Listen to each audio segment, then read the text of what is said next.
Hello and welcome along to Mondo Chalavec Movies. My name is John and this video is going to be kind of an informal chat about why I got into 4K or what made me upgrade to 4K.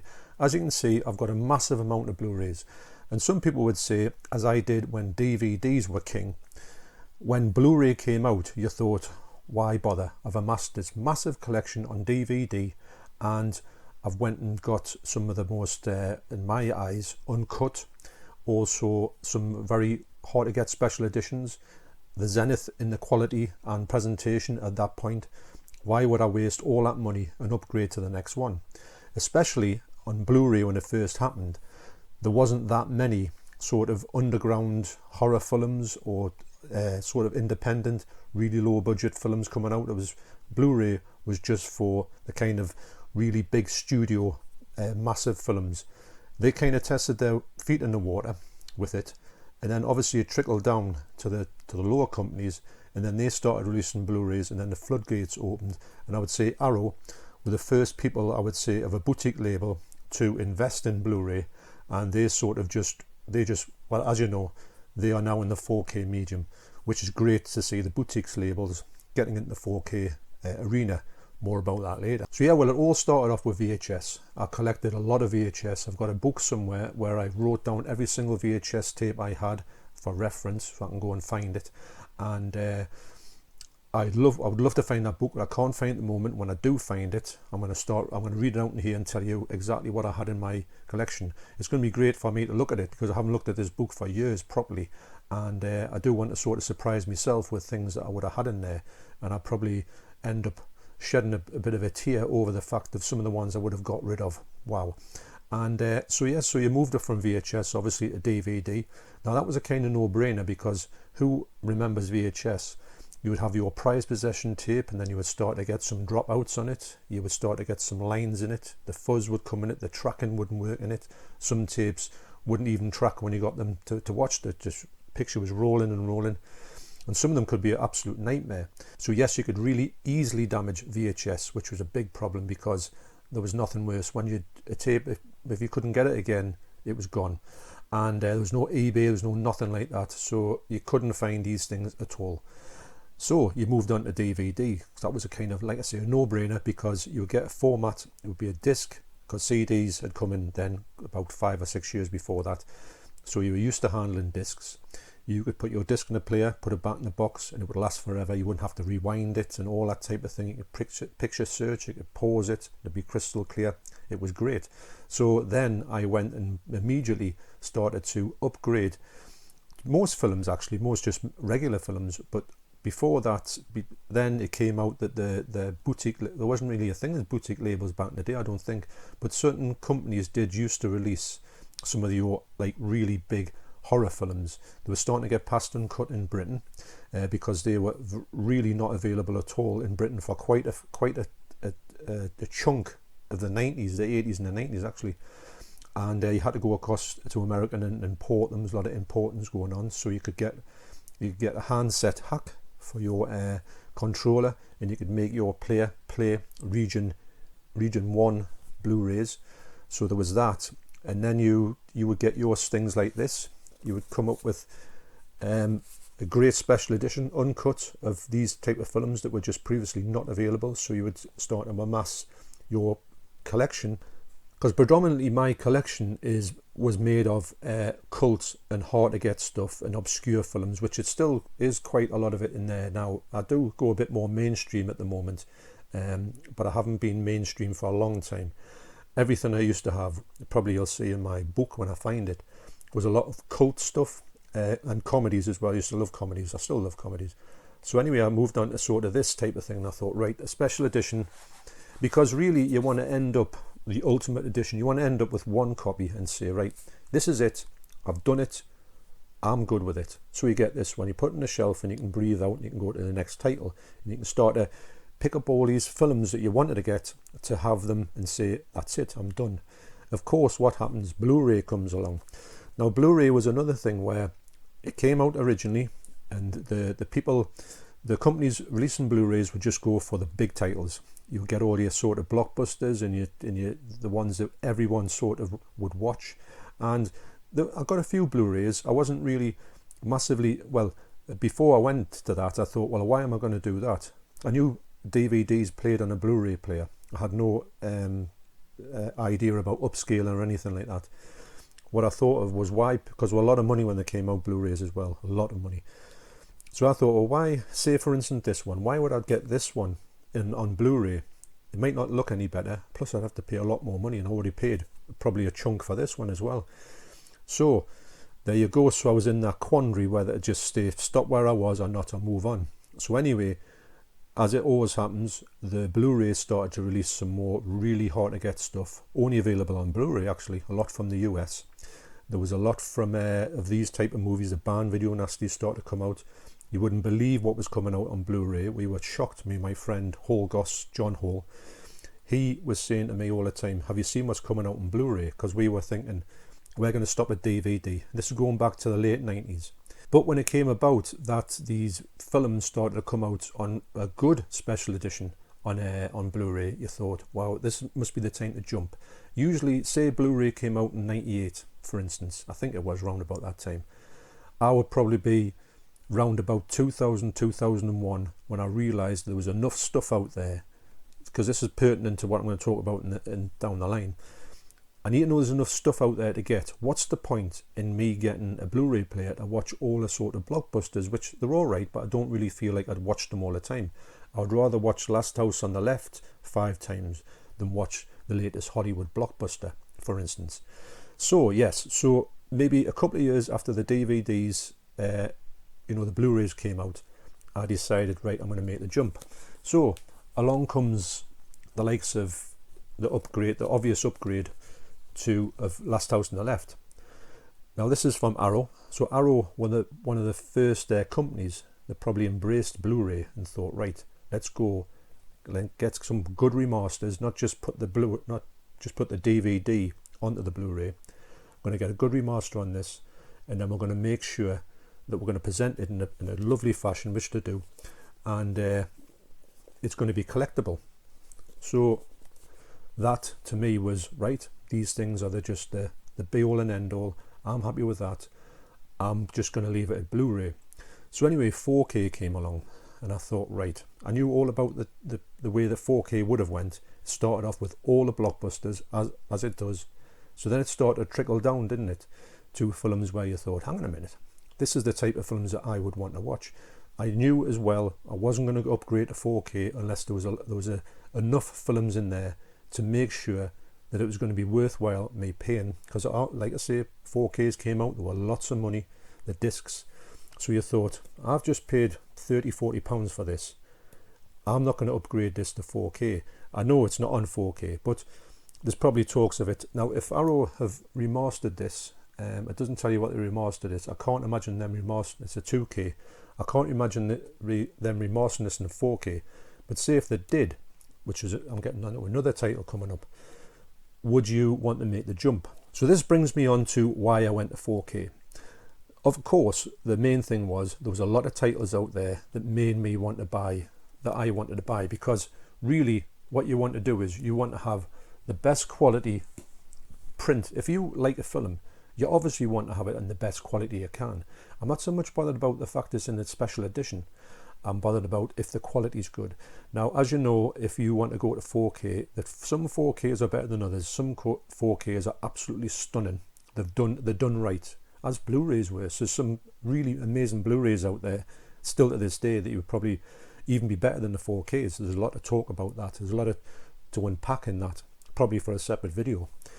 Now, I was at that point where I thought, right, do I really want to do this? Because how am I going to benefit from this? So anyway, I looked online and I saw that the players had come down, because players as well, they were absolutely astronomical price, as Blu-rays were back in the day. Even DVDs weren't cheap, DVD players.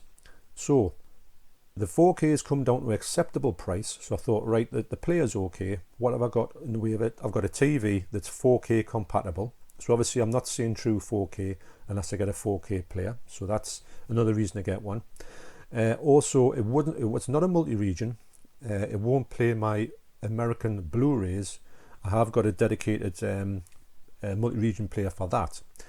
But The other thing that I really wanted to get was the fact that at this moment, all 4Ks are region free. If you buy them from America, which I bought quite a few from America, they will play on UK players. Fair enough, the Blu-ray might not play. I'm not really too bothered about the Blu-ray version of the film, but maybe the Blu-ray special editions won't play, but I've got my multi-region to take care of that. You can go to some online retailers who will provide you with a 4K multi-region player for quite a reasonable price as well, so that's worth checking out as well. You can find them easily online. So there I was, poised on the precipice of jumping into 4K, knowing full well all I had to do was buy an extra player. It will upscale everything I've got, and I thought, well, will it or won't it? And the answer is it will. There's something about a 4K player that just adds brightness and colour to and sharpness to a title. You can put any title in the 4K player, and it just adds that little bit, a little bit extra to it. But the true 4Ks that you put them on, they are a step above. And I had to make sure that there was a bit of a enough quality jump to go from Blu-ray to 4K. If it was just a little bit, it's not that much, I wouldn't have bothered, because I've amassed that much into DVD, Blu-ray sort of now. So at this point, 99% of my collection, well, 90% of my collection was Blu-ray, and some good Blu-rays as well. Blu-rays that I thought, right, I used to get them and think, right, I've got this. This is the last time I'm buying it, because you can obviously say that sometimes I'll get like a nice little special edition will come out, but merely you're only paying for the packaging, and you think, well, the disc itself isn't that bad. So you can weigh up the pros and cons. But of course, 4K had topped that. So was it worth amassing, getting them again? So anyway, I looked into it and thought, right, I did do my homework for a good 2 or 3 months before I even thought about buying the player or buying the discs. So I weighed up the pros and cons, and I realised there was enough discs out there for me to buy them. Now currently, I think I've got around about 100 4Ks, and I do think that there's a lot more out there, but I do think I don't really want to go near some of them, because I think some of them are a little bit of an upscale on a 4K on a Blu-ray, and some of the titles are just stuff that I'm happy to have on Blu-ray, or even not at all. I don't see the point of paying £25 for a film that I could get on Blu-ray for around about £7 in a sale, whereas sometimes Blu-rays are hard to get. 4Ks don't come down in price that much, but you can go and get a 2 for 25 deals. A lot of deals out there. So most of the films that I've got, apart from some boutique label ones, are all in deals. So there I was, I bought my player in May 2019. So I thought, right, this is it. And I had a list of stuff that I wanted to get. Now I knew that, say for instance, I wanted to get this is the first one I actually bought, The Dark Knight. Now I knew I wanted to get this one because I knew I'd read up and I knew it was a good film and a good version. So I walked into CEX, or probably just after I bought the player, and this was in there, I think it was in there for £10, this special edition. So I thought, yep, I'll get that. So that started me off on my 4K journey. But this one was online, or even on HMV, to be sold for like, £25-30, which I would have never paid for, but for £10 I thought, yep, I'll have that. So that just shows you can buy cheaper versions of these films. You don't have to go, that probably you couldn't get that for £10 at the moment, but you never know, you can. Just look around on eBay. A lot of these 4Ks are really good deals on Blu-rays, that's for sure. So when I got into 4K, I thought, right, what am I going to start to buy? So obviously you can go down this route. I get stuff like this, which I know has got an exceptional picture quality, and it's going to look beautiful. The colours are going to just be next level. The HDR is going to be absolutely amazing. So yes, if I like that type of film and I'm going to watch it again, I will get it. I would never get it if I thought it's just a one-time watch. Why would I even need to put it on the shelf if I'm not going to watch it again? All my 4Ks that I've got are to be watched over and over again, and I have been watching them over and over again. And I think that I do hope that the 4K is going to be the last format that I buy. I can't imagine. The only thing I think I would do is maybe upgrade in the future to an 8K player and an 8K telly, probably the telly before the player, and then that's me done. I can't imagine these ever, well, the stuff that I like, the really good underground horror films, I can't imagine them coming out on 4K or 8K. I just think it would be just a step too much. They look absolutely beautiful on 4K, probably the best they're ever gonna look I can't see what an 8K one would do, but maybe an 8K player and an 8K telly could just improve them just that little bit, because I can't make them any worse. But that's something down the line. Obviously, it's price permitting. So yes, you've got your big titles like that, but really I'm interested in more smaller titles, ones like this. Now, Zombie is my favourite horror film of all time. Now, if you had told me back in the day when I was trying to get, even that it was hard to get a bootleg copy of this one, when you couldn't even see the picture, I've still got the actual tape that I got. I think I paid probably about £20 for this tape just to see this film. And it was atrocious quality, but I knew then there was something about it, but I didn't understand it, how good it was, until maybe the good Blu-ray came out of it from Arrow. Now this one here is remastered, is this true 4K, got Dolby Vision, Dolby Sound, the whole thing, Dolby Atmos. So this is what I would consider the pinnacle of this movie. It looks absolutely brilliant, but you could never have told me back in the day, probably in about 1990, when I did snag a copy of Zombie, Flesh Eaters as it was known in the UK, that this would be in my hands in 4K definition on a disc. It just would have been madness. I would have thought you had lost your mind. But this is the reason why I've gone to 4K, so I can see these absolutely brilliant, what I would call underground masterpieces, like really low budget horror films, but they just look absolutely essential. Yep, there's also, you've got things like this, which are big blockbuster films, but from yesteryear. This is 1968, and this looks like it could have been filmed yesterday. It's absolutely pin sharp. The colours are just beautiful on it. But this was a one that you thought, you just knew, because I'd read up about 2001, and everyone raved about this film. Now, I hadn't really watched, I've got it on Blu-ray, but I didn't really watch it on Blu-ray. In fact, I put it off because I thought it was a bit too confusing. But when I got this, I just sat down, was engaged with the picture quality and the film. I did find out that I really enjoyed the film. So these are the things that I do look for. If I see a film that's absolutely brilliant, you know, like a classic, like big blockbuster, I will get them films. Your recent blockbusters, they're all right, but you can get, this one holds its price. The other ones go down quite a lot of money. So yep, so the boutique labels are really starting to ramp up their games, and they are starting to put out what I would consider the stuff I would want to watch. Now it's up to yourself. If you want to watch the latest blockbusters, that's great. Now I would say that if you want to watch like the latest blockbuster film came out, we'll use an example of, say, maybe Tenant. Is that what it's called? Tenant? Yeah. If that came out, and it's come out in a few different versions, but just don't get it on release. Wait maybe 2 to 3 couple of months, and then it'll come down in price. You probably get it for quite a low price on eBay. I'm going to get it, but I'm not going to pay full price for it, because it's not really a film that I'm massively interested in. But I do want to see it in the best quality it is. So that's why I'm going to go for the 4K, but I'm not going to go for the 4K on release unless it's a title that I must get. Like this, for instance. So this ticks the boxes for me in every way, shape or form. It's a lovely presentation, it's a lovely box set. It's strictly limited, unfortunately, for the people who tried to get it and couldn't. I would love to think that the scalpers are going to start to not lose money, but when this comes out in regular versions, I would imagine try and go for it on the regular version, not the special edition. So that's the type of film that I'm really interested in, and then a massively upgraded from the Blu-ray of this. That's another thing as well. You do think, right, I would look and see if they upgrade, see if this come out and it was like a really poor upgrade compared to the Blu-ray, I wouldn't have went for it. Well, not on 4K anyway. So you don't have to buy these things on 4K, only if you know, and I do trust Arrow to really do a good job on their releases. So for that reason, it's a day one purchase. If you see one of these and you're sitting on the fence, you're best off pre-ordering it from Arrow or 88 Films, which haven't gone into 4K yet. Neither's Criterion. I think 88 might follow soon. I think Criterion are going to do it, but I don't know. They're a bit on the fence.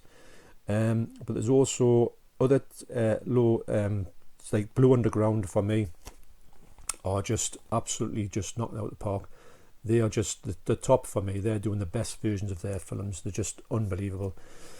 So this one here, I would say, if you do get a special edition, it comes out, just pre-order it. You'd be much better off doing that, because, for instance, this one cost me £42, but that's nothing compared to what it's going to online, and people are prepared to pay for it. but don't forget it's coming out in standard 4K, so there's that to be it's, you know, you can get one there, and then hopefully the scalper's money will come down. You know, you hear about, I'm sure I heard online that somebody bought 6 copies of that just to sell it, which is just madness. Well, it's madness for and this has happened in Blu-rays as well.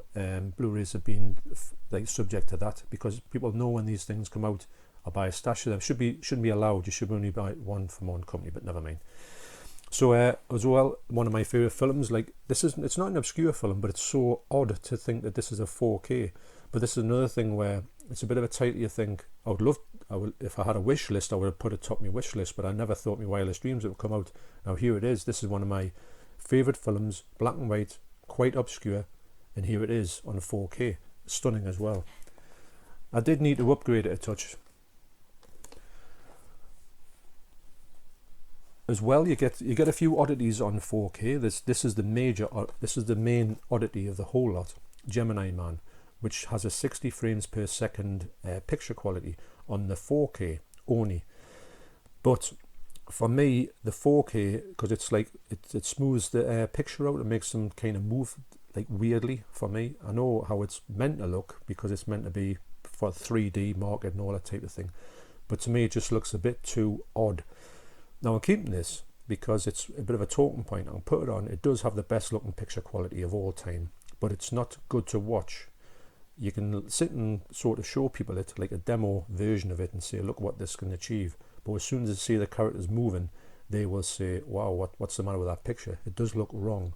But it's a good demo disc to have, but it's not a very good film, and it's not very recommended to sit and watch the whole thing in 60 frames per second, because it kind of just freaks you out, freaks your mind out a little bit at times as well. So things like this is from the States. Kino Lorber are into the 4K medium as well, and things like this, which I've only got on Blu-ray, but Tammy and the T-Rex is out in 4K. It's strictly limited to Vinegar Syndrome, but I've got the regular Blu-ray, which is struck from the Vinegar Syndrome master, so really you know that it's going to be good, and it is excellent. But if Tammy and the T-Rex can come out as a 4K, it just shows you that these films can just they're starting to trickle out. So if you're a fan of obscure horror films or even classic 70s horror films, these are all coming out. Now this Suspiria is the best use, in my opinion, of HDR. This film is the most colourful horror film of all time, of course it is. But the fact that this has been reworked in such a way that the HDR is probably the best HDR you're going to see on a boutique label's horror film, and this will just show you what is achievable when something's done right. I think they spent a good year trying to get this right, this Suspiria, and they did, mine. There's just no going past it. It's absolutely amazing. Another thing is, if you hear about these films coming out and the are going to get a good reputation, you know, there's good talk about the restoration being done for years and years, just get yourself pre-ordering it. You'll get it. If you don't like it, you can always sell it. They'll always hold the value. But if you don't get it, then you're going to have to pay big bucks for these releases, unfortunately. So that sometimes puts people off about 4K. It's going to be a lot of money. Sometimes initially it is, but I pay a lot less for these, considering I pre-order them. I haven't ever been at the mercy of the scalpers for any of the 4Ks I went into. I've got them immediately, but I've slowed down a little bit because I think I've got everything I want. So now I'm just picking off the ones that come through, and you know they're going to have to be an essential buy. And you can trust that this company here, Arrow, when they do a 4K of a version, and they've got a lot of 4K titles that are remastered on Blu-ray, so I'm hoping they're going to upgrade them. This is a good upgrade because it was released in 2011 on Blu-ray, so it hasn't been released since. So it's not as if you feel a bit ripped off when you think, hang on, I've just bought that. So that you know this was due an upgrade to 4K. So yeah, so that's my thoughts on why I upgraded to 4K. Hope it's been entertaining for you. It's coming to my mind, and I'm sure it's on the back end of a chat that I had with one of my favourite channels, Jason Brett, and he is I call him my go-to kaiju man, because he's well into his monster movies, and I always go to his channel for a bit of monster mayhem when he watches videos. So thanks for watching this video. I hope it's been a bit interesting to you. I've wanted to do this video for quite a while actually. I just thought, right, I'm going to do it now and talk a little bit more about why I initially went from thinking, I said there's no way I'm going to upgrade to 4K. I've done the DV, I've done the VHS, the DVD, loads of money. I've done the DVD to Blu-ray, loads of money. Now the 4K, I've been quite savvy with the 4K. It's got to be a film it is a worthwhile upgrade. It's going to benefit from the 4K. The price is going to have to be either instant buy on pre-order, or it can come down. These can come down to practically nothing on eBay, even CEX. So these, actually the big ones are the ones that you can get for like pennies. It's the boutique label ones that you get, which obviously hold the money, and with a little bit of a special edition involved, they'll keep the money as well. So you're best off getting them early to save yourself a little bit of money in the end. And also, say maybe there's I've only got 100. Say maybe there's 1,000 4K titles out there. Well, there might be 4K. There might be another 900 I could buy, but they're not 900 I would want. So that's an issue that you might want to bring up with yourself to say, do I really need this film? There's a couple of times I've been out and picked up the likes of these type of things and thought, right, do I really need this upgrade? Is it worthwhile? Is it anything I'm going to sort of think, right, I must watch Gemini mine 1,000 times? No, it's not. So it goes back on the shelf. So okay, that's about it. Thanks for watching. Do appreciate you sticking around to the end, and I will see you on the next video. You take care. Cheers.